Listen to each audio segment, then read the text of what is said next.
নবীজির জন্ম বাৎসরিকভাবে শুরু হলো কবে থেকে পৃথিবীতে? বলেন, বাংলাটা কি বলছি? বাৎসরিক। হ্যাঁ, বাৎসরিক, এই বাংলাটা মাথায় রাখবেন। নবীর জন্ম বাৎসরিকভাবে শুরু হলো কবে? কয় আঙ্গুল? খালি দেখে থাকেন। এই আঙ্গুলটার নাম 604, এটার নাম ইরাক, এটার নাম মসুল, এটার নাম আবু সাইদ, এটার নাম আবুল খাত্তাব। কি সুন্দর দেখেন। 604 হিজরিতে ইরাক দেশে মসুল শহরে বাদশাহ আবু সাইদ আবুল খাত্তাব নামে এক হুজুরের মাধ্যমে সর্বপ্রথম নবীর জন্ম বাৎসরিকভাবে পালন করা শুরু করেছে। তাহলে আমার সাথে বলেন, 604 হিজরিতে ইরাক দেশে মসুল শহরে বাদশাহ আবু সাইদ আবুল খাত্তাব নামে এক হুজুরের মাধ্যমে সর্বপ্রথম নবীর জন্মদিনকে বাৎসরিকভাবে পালন করা শুরু করেছিল। আল্লাহ জানে মনে থাকবে না। আবার সুন্দর করে কই, বাদশাহ আবু সাইদ মুজাফফর কাউকারি পুরা নাম, মৃত্যু তার 630 হিজরিতে। আবুল খাত্তাব ওমর ইবনে দিহিয়া, তার মৃত্যু 633 হিজরিতে। এই হুজুর রে দিয়া ইরাকে মসুল শহরে 604 হিজরিতে সর্বপ্রথম বাৎসরিকভাবে রসুলের জন্মদিন পালন করা শুরু হল। এখন আসেন, আবুল খাত্তাব যে হুজুর রে নিয়ে কিছু কথা বলেন। আমগো মানুষ, আমগো সাথী বাইতো। এই আবুল খাত্তাবের ব্যাপারে ইবনে হাজার আসকালানি, যিনি বুখারী শরীফের ব্যাখ্যা লিখছেন, তিনি লিখেছেন তার ব্যাপারে, এই লোকটা কাসিরুল ওয়াকিআতি ফিল আইম্মাতি ওয়াস সালাফ মিনাল উলামা। সে আলেমদের ব্যাপারে খুব কটু মন্তব্য করত। খবিসুল লিসান, তার ভাষা খুব খারাপ, মুখের ভাষা ছিল খুব খারাপ, অশ্লীল ভাষা ব্যবহার করত।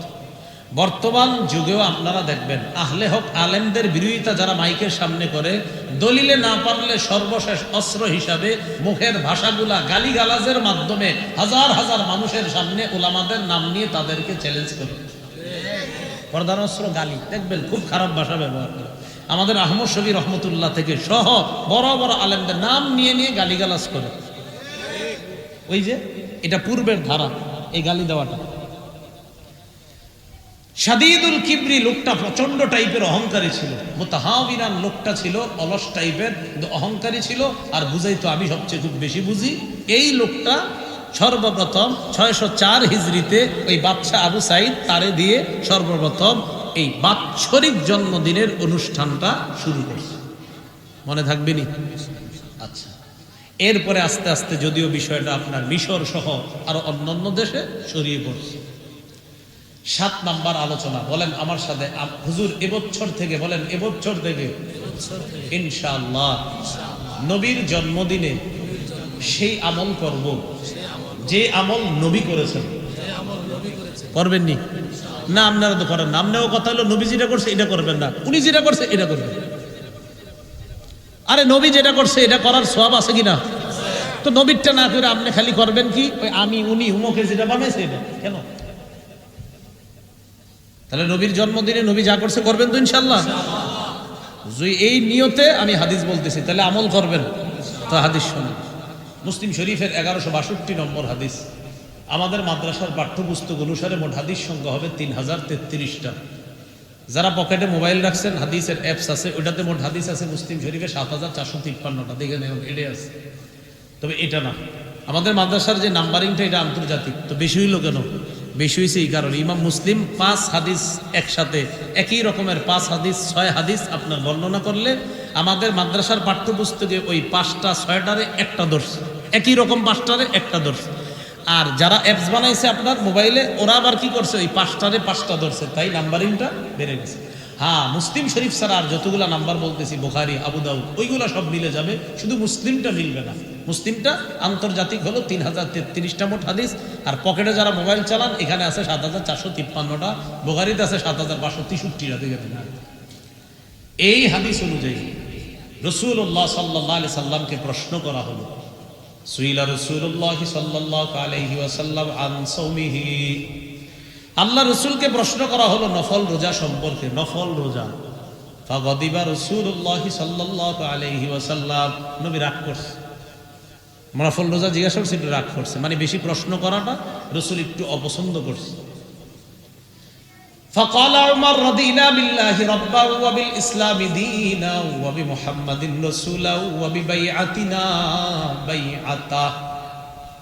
ওমর ইবনুল খাত্তাব বললেন, আমরা আল্লাহকে রব হিসাবে পেয়ে সন্তুষ্ট, ইসলামকে ধর্ম হিসাবে পেয়ে সন্তুষ্ট, মুহাম্মদ সাল্লাল্লাহু আলাইহি ওয়াসাল্লামকে রাসূল হিসাবে পেয়ে সন্তুষ্ট, নবীর হাতে যে বায়াত হলাম এই বায়াত হিসাবে আমরা সন্তুষ্ট। বলেন আলহামদুলিল্লাহ। আল্লাহর রব হিসাবে পেয়ে সন্তুষ্ট, আলহামদুলিল্লাহ। ইসলামকে দিন হিসাবে পেয়ে সন্তুষ্ট, মুহাম্মদ সাল্লাল্লাহু আলাইহি সাল্লামকে রাসূল হিসাবে পেয়ে সন্তুষ্ট। আল্লাহ আর তার নবীর সাথে যে বায়াত করেছে আমরা, আল্লাহর কথা নবীর কথা আমরা মেনে নিব, এই বায়াতেও আমরা সন্তুষ্ট, আলহামদুলিল্লাহ। তো এটা বলার পরে এবার নবীজিরে প্রশ্ন করা শুরু করছে। সুইলা আন সাওমিদ দাহরি, ইয়া রাসূলুল্লাহ, কেউ যদি সারা বছর রোজা রাখে তার ব্যাপারে আপনার কাছে জানতে চাই। একটা লোক সারা বছর রোজা রাখে। فقال رسول الله صلى الله عليه وسلم لا صام ولا افطر। নবীজি জবাব দিলেন, এই ব্যক্তি রোজা রাখে নাই, রোজা ভাঙ্গেও নাই। কি বললেন? যে সারা বছর রোজা রাখছে এ রোজা রাখেও নাই, রোজা ভাঙ্গেও নাই। মনে রাখবেন, এর মানে সারা বছর টানা রোজা রাখা এটা নবী উৎসাহিত করেন নাই, নবী এটাকে উৎসাহ দিলেন না, নাজায়েজও বলেন নাই, বাকি এটা উৎসাহ দেন নাই যে এটা কেমন জানি রোজা রাখেও নাই আবার রোজা ছাড়েও নাই। 2 নম্বর প্রশ্ন, ওয়াসুইলা আন সাওমি ইয়াউমাইনি ওয়া ইফতারি ইয়াউম। ইয়া রাসূলুল্লাহ, আমাদের মধ্যে কেউ যদি 2 দিন রোজা রাখে, 1 দিন না রাখে, তার ব্যাপারে আপনার কাছে জানতে চাই। 2 দিন রাখছে, পরে গ্যাপ, আবার 2 দিন, পরে গ্যাপ, আবার 2 দিন, পরে গ্যাপ। মাসে কয়টা হয় তাহলে? রোজা হয় 20টা, গ্যাপ হয় 10টা। নবীজি বললেন, ওমাইয়ুতি কুযালিকা, এই রোজা রাখার সাধ্য আছে কার? এটা বললেন নবী জবাবে। এর মানে এই রোজা অনেকে তো রাখতে পারে, বাকি এটাতেও রাসূল উৎসাহিত করলেন না, এটাও উৎসাহ দিলেন না। তাহলে 2 প্রশ্ন হলো। 3, ওয়াসুইলা আন সাওমি ইয়াউমিন ওয়া ইফতারি ইয়াউমাইন। ইয়া রাসূলুল্লাহ, কেউ যদি 1 দিন রোজা রাখে 2 দিন গ্যাপ দেয় তার ব্যাপারে জানতে চাই। তার মানে 10 দিন রোজা 20 দিন গ্যাপ, মাসে 10 দিন রোজা 20 দিন গ্যাপ। নবীজি বললেন, ইয়া লাইতা কাওয়াদাল্লাহু লিযালিকা, হায় আল্লাহ যদি আমাদের সবাইরে এই জাতীয় রোজা রাখার শক্তি দান করতেন। তার মানে নবী এই রোজাটা পছন্দ করছে। 1 দিন রোজা 2 দিন গ্যাপ, নবী বললেন আল্লাহ যদি আমাকে সবাইরে এই জাতীয় রোজা রাখার শক্তি দান করতেন। এর মানে আল্লাহ রাসূল এটা পছন্দ করেন। 4, ওয়াসুইলা আন সাওমি ইয়াউমিন ওয়া ইফতারি ইয়াউম। 1 দিন রোজা আর 1 দিন আপনার রোজা না রাখা, অর্থাৎ মাসে 15টা রোজা আর 15 দিন রোজা না রাখা, এই ব্যাপারে আপনার কাছে জানতে চাই। রাসূলুল্লাহ সাল্লাল্লাহু আলাইহি সাল্লাম এটার জবাবে বললেন, 1 দিন রোজা আর 1 দিন। রাসূলুল্লাহ সাল্লাল্লাহু আলাইহি সাল্লাম, রাসূলুল্লাহ সাল্লাল্লাহু আলাইহি সাল্লামকে প্রশ্ন করা হলো 4 নাম্বার, যে 1 দিন রোজা আর 1 দিন গ্যাপ, এই ব্যাপারে আপনার কাছে জানতে চাই। কি বলছেন? 1 দিন রোজা 1 দিন গ্যাপ। রাসূলুল্লাহ সাল্লাল্লাহু আলাইহি সাল্লাম এটার জবাব দিলেন, যাকা সাওমু আখি দাউদ আলাইহিস সালাতু ওয়াস সালাম। আরে এটা তো আমার ভাই দাউদ নবীর রোজা। সুবহানাল্লাহ। তাহলে 1 দিন রোজা 1 দিন, কমান সাউন্ড কমান, 1 দিন রোজা 1 দিন গ্যাপ, এটা দাউদ নবীর রোজা, এটাও রাসূল উৎসাহ দিলেন। বুঝে থাকলে বলেন তো কোনটা বেশি উৎসাহ দিবেন? হ্যাঁ, 2 দিন গ্যাপ। 1 দিন রোজা 2 দিন গ্যাপ, এটা বেশি উৎসাহ দিচ্ছেন। আর এটা মোটামুটি যে 1 দিন রোজা 1 দিন গ্যাপ, এটা মোটামুটি উৎসাহ। তাহলে কেউ সারা বছর রোজা রাখে, বেশি উৎসাহ দেন নাই। কেউ 2 দিন রোজা রাখে 1 দিন গ্যাপ, তার মানে মাসে 20টা রোজা কেউ নফল রাখে, এটাও তাকে উৎসাহ দেন নাই। এই গেল 4 নাম্বার প্রশ্ন। 5 নাম্বার প্রশ্ন, রাসূলুল্লাহ সাল্লাল্লাহু আলাইহি সাল্লামকে জিজ্ঞাসা করা হলো, সুইলা আন সাওমি ইয়াউমিল ইসনাইন। হুজুর বসতেন, এখানে বসেন।